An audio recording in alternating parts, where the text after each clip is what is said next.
ఇక్కడ చూడు. హాయ్ అండి, మేము పెన్సిల్ కొనుక్కొచ్చాము. పెన్సిల్ కొనుక్కొచ్చాము.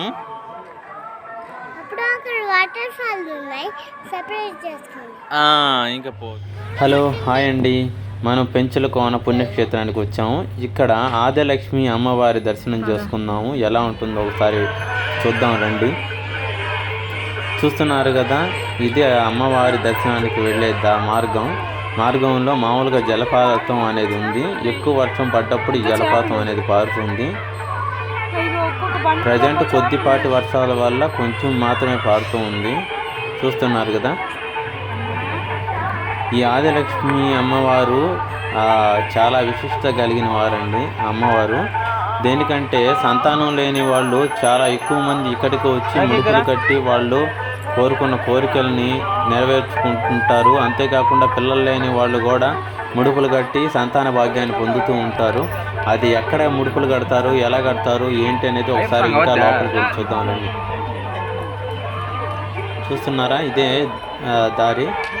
ఎవరో వివాహం చేసుకొని దంపతులు పెంచుల కోనలోనే వివాహాలు అనేవి జరుగుతూ ఉంటాయి.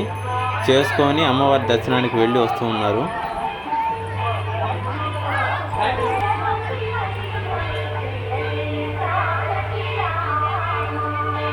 చూడండి, ఆదిలక్ష్మి అమ్మవారి పుణ్యక్షేత్రం.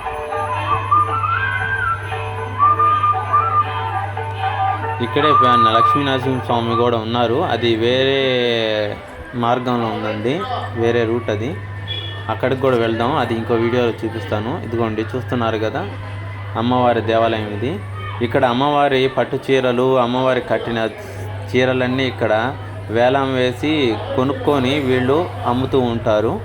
ఇక్కడికి వచ్చిన భక్తులందరూ అమ్మవారికి కట్టిన చీరలు మహాప్రసాదంగా భావించి వాళ్ళు తీసుకెళ్తూ ఉంటారు. ఒక్కొక్క చీర 500, 1000 రూపాయలు, 1200, 500, 200 రూపాయల నుంచి చీరలు అనేక ఉంటాయండి. అన్నీ అమ్మవారికి ఇచ్చి కానుకగా ఇచ్చిన చీరలు ఏంటంటే వీళ్ళు వేలంపాట్లో దేవస్థానం వాళ్ళ దగ్గర కొనుక్కొని అమ్ముతూ ఉంటారు. చూస్తున్నారు కదా, ఇది మహావృక్షం. ఈ మహావృక్షం నేను చెప్పాను కదండి ఇందాక, ముడుపులు కడతారు అని. పిల్లలు లేని వాళ్ళు, ఏదైనా మొక్కుకున్న వాళ్ళు అందరూ వచ్చి అమ్మవారికి మొక్కుకొని ఆ ముడుపులు అనేది ఇక్కడ సమర్పిస్తారు.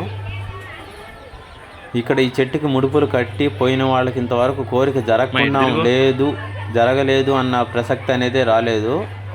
అమ్మవారు కొంగు బంగారంగా మారి వాళ్ళ కోరికలని తీర్చడమే కాకుండా సంతాన భాగ్యాన్ని కూడా కలిగించింది. తిరిగి వాళ్ళు వచ్చి మళ్ళీ మొక్కుబళ్ళు తీర్చుకునే వాళ్ళు ఎందరో ఉన్నారు.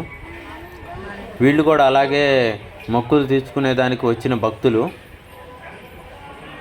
చూస్తున్నారు కదా, ఈ చెట్టు మహావృక్షం గురించి చూద్దాం ఒకసారి. బోర్డు ఇక్కడ ఏదో రాసి పెట్టున్నారు. బోర్డులో ఏం రాస్తున్నారో ఒకసారి చదవండి మీరు కూడా.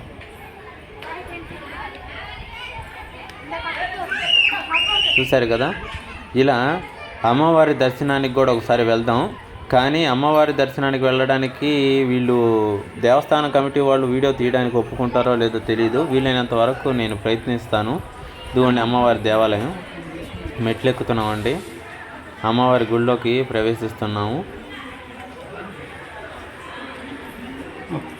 చూస్తున్నారు కదా, వీలైనంత వరకు అమ్మవారి దర్శనం మీకు కలిగేలా చేయగలుగుతాను. చూడండి,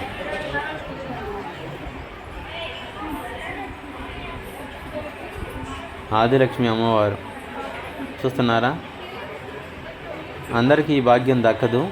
పుణ్యక్షేత్రాన్ని దర్శించండి, మీ కొంగు బంగారం చేసుకోండి, మీ కోరికల్ని నెరవేర్చుకోండి. సంతానం లేని వాళ్ళు సంతాన భాగ్యాన్ని పొందండి. ఫోటో తీసుకో. మేము వచ్చాము. ఈ ప్రదేశం అనేది చాలా అందంగా ఉంటుంది.